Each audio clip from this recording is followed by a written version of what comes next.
दोस्तों JKSSB female supervisor की ये जो एमसीक्यूज क्लासेस हम कर रहे हैं, ये एमसीक्यू क्लासेस का कंटिन्यूएशन चल रहा है और आज के इस एपिसोड में आपका स्वागत करता हूं। फीमेल सुपरवाइजर की जो जो टॉपिक है आपके सिलेबस का, old age and disability scheme का, आज की इस वीडियो में हम इसी पे एमसीक्यूज करने जा रहे हैं। तो मैं आपसे रिक्वेस्ट करना चाहूंगा कि आप इस वीडियो को एंड तक देखें। जो क्वेश्चन आपके स्क्रीन पे आपके सामने आएगा, आपने उस क्वेश्चन को देखना है, पहले एनालाइज करना है, उस क्वेश्चन को अटेम्प्ट करना है और क्वेश्चन को अटेम्प्ट करने के बाद आपका क्वेश्चन ठीक है या गलत है मार्क करना है और फिर लास्ट पे आपने अपना स्कोर मेरे साथ कमेंट सेक्शन में शेयर करना है। ठीक है, तो सबसे पहले काम आपने क्या काम करना है कि आपको दोस्तों आपकी इंफॉर्मेशन के लिए बताता चलूं कि जेकेएसएसबी फीमेल सुपरवाइजर के लिए हमने टॉपिक वाइज, चैप्टर वाइज हमने एमसीक्यू कोर्स लॉन्च किया है। ठीक है, topic wise, chapter wise MCQ course launch किया है अपनी मोबाइल एप्लीकेशन पे। तो वीडियो की डिस्क्रिप्शन में आपको हमारी वो कोर्स का लिंक, मोबाइल एप्लीकेशन का लिंक मिल जाएगा।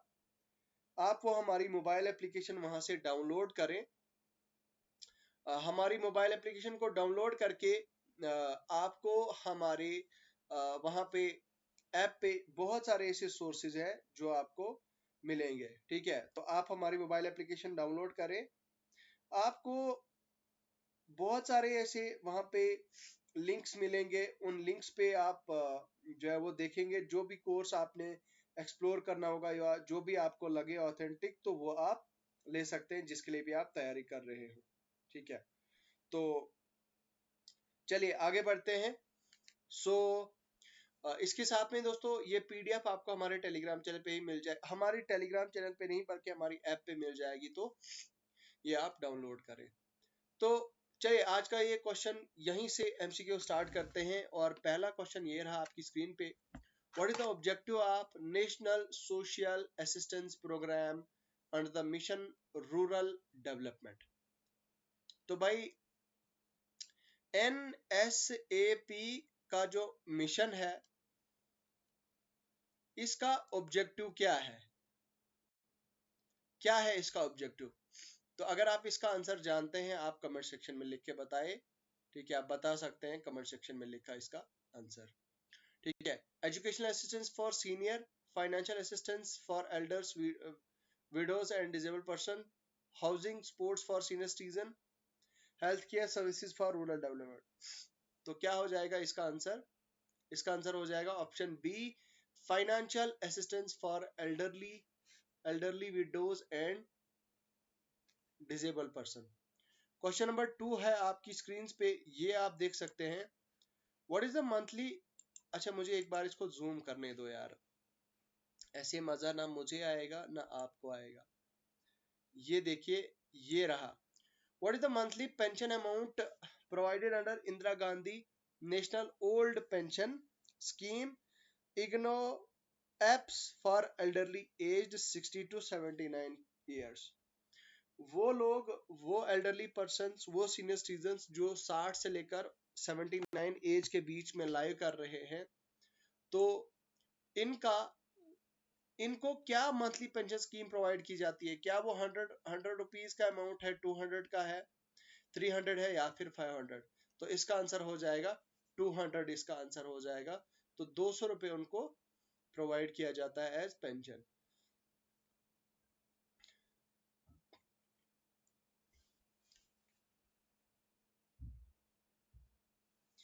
सो नेक्स्ट यहां पे आप देख सकते हैं, under the national pension, under the national programme for health care of elderly, ये आप याद रखिए, national programme for the health care of elderly NPHCE, what are the primary and secondary geriatric care service provided? तो क्या primary और secondary जेरेटिक sources provide किए जाते हैं यहाँ पे? ठीक है, तो इसका क्या है? Financial assistance, education, health care facility या फिर हाउसिंग सपोर्ट। तो under the national programme for health care and elderly. तो इसका आंसर हो जाएगा health care. Obviously health care की बात की जा रही तो हेल्थ केयर फैसिलिटीज ही होगी। ठीक है। How many regional geriatric centres are Geriatric centers are currently providing specialized services under NPHC as per latest information 10, 16, 18 और 20। तो इसका आंसर क्या हो जाएगा? इसका आंसर हो जाएगा आपका 18 राइट आंसर। ठीक है। उसके बाद है आपका which ministry is responsible for issuing the model business bylaws 2016 to create an elderly friendly barrier free environment। तो बताओ भाई कौन सी मिनिस्ट्री है जो लॉन्च जो क्या करती है, जो इशू करती है model building bye laws 2016 to create elderly friendly. तो रूरल डेवलपमेंट है, family and health and family welfare है, हाउसिंग एंड अर्बन अफेयर है, सोशल जस्टिस एंड एम्पावरमेंट है। तो इसका आंसर हो जाएगा option number B, option number C, ministry of housing and urban affairs. अच्छा, क्वेश्चन नंबर नेक्स्ट है आपका, under the Deendayal Antyodaya Yojana national urban livelihood mission and DAY NULM, what is the am providing regarding shelter? Providing temporary shelters, reducing poverty through shelters, building affordable housing, providing permanent shelter to the urban homeless। तो इसका answer क्या हो जाएगा? The correct answer इसका हो जाएगा आपका, यहाँ पे देखिए, इसका आंसर हो जाएगा providing permanent shelter to the urban settlers. ठीक है। नेक्स्ट क्वेश्चन है, अच्छा, ऑब्जेक्टिव क्या है? यहाँ पे आप देखिए, what is the objective of Indira Gandhi national disability pension scheme? इसका जो ऑब्जेक्टिव है इंदिरा गांधी नेशनल पेंशन का क्या है? Education support to the disabled person, health care services, disabled person providing social benefit to the poor household and disabled person, financial assistance for disabled person. तो बताएं इसका answer क्या होगा? ठीक है।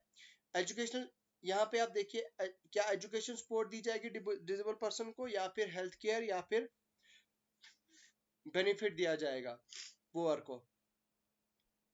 तो यहाँ पे देखिए, providing social benefit to the poor with disabled person. ठीक है, ये हो जाएगा आपका option number C answer. What is the eligibility criteria for IGNDPS beneficiaries? Eligibility criteria क्या है? 18 to 60, 50% disability, 18 to 79 years, 80% disability and above, age 60 above and with any disability। Option D. क्या हो जाएगा इसका आंसर? बताइए क्या है एलिजिबिलिटी क्राइटेरिया? 18 से, मैंने आपको क्या बताया, 18 to 69, 80% डिसेबिलिटी एंड अबोव।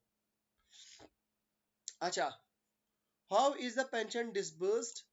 यहाँ पे देखिए, how is the pension disbursed to the IGNDPS beneficiaries? Bank transfer, cheque payment, cash at GP headquarter, fix date, या फिर direct deposit to the beneficiary account? इसका आंसर क्या हो जाएगा?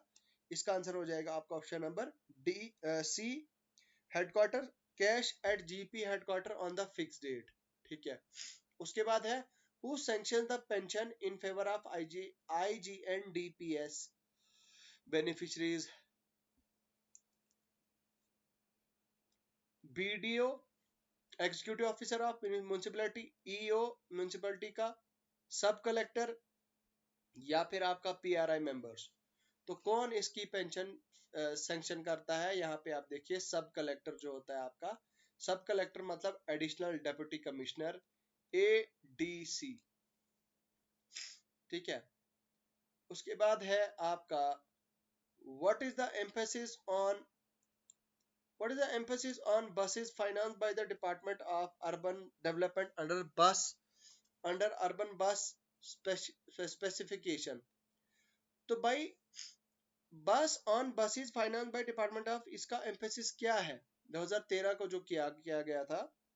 अब यहाँ पे लग्जरी फीचर्स है, इन्वायरमेंट सस्टेनेबिलिटी है, low floor buses with ramp and easy access, PD and speed and efficiency. तो आंसर है low floor buses with ramp for each easy access.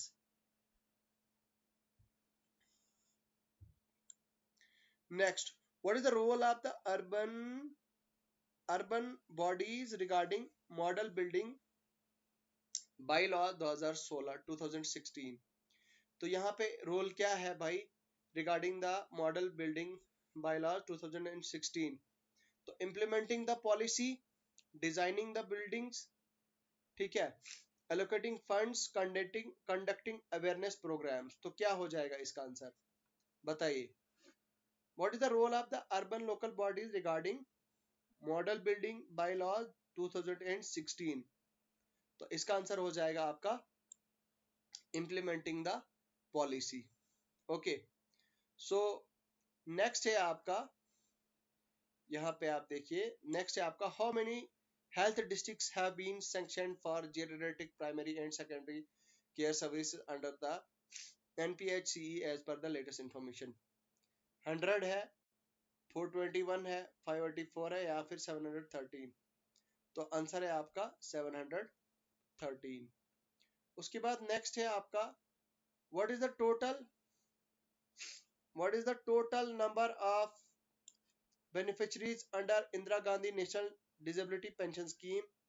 तो टोटल नंबर ऑफ बेनिफिशरीज कितने हैं? 10.58 लाख, 15.33 लाख, 221 लाख, या फिर 265 lakhs?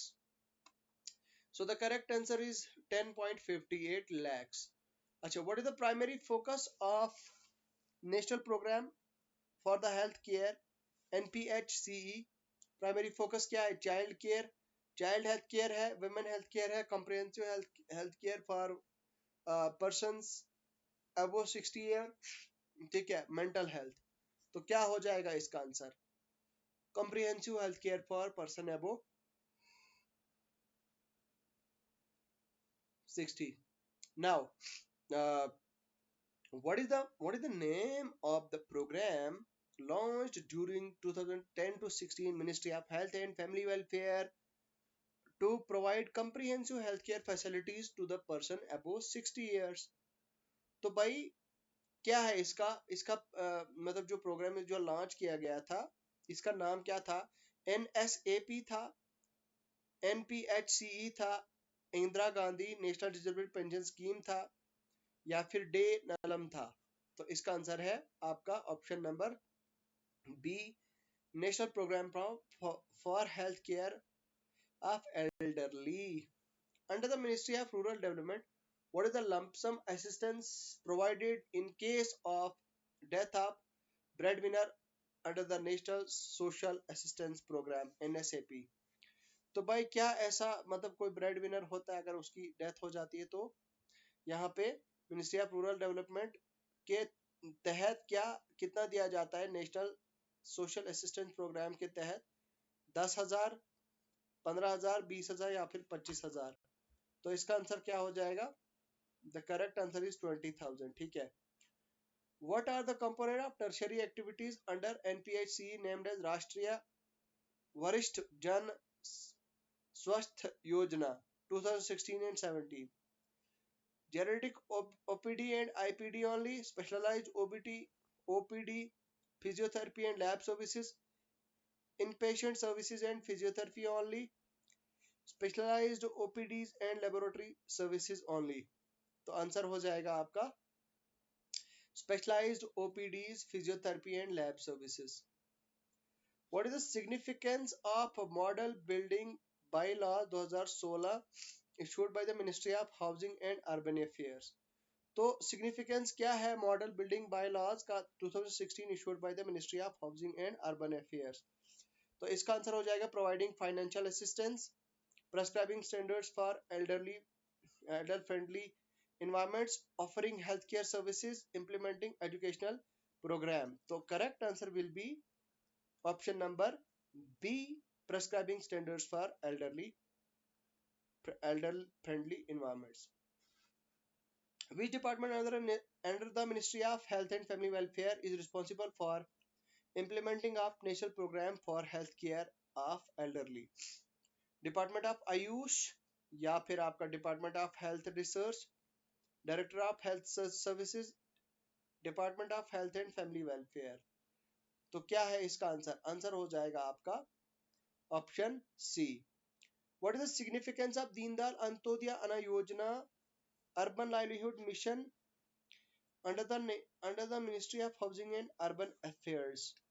तो इसका क्या है significance? Providing financial assistance to the seniors, reducing poverty and vulnerability of urban poor household, offering healthcare services in the urban areas, implementing educational programs।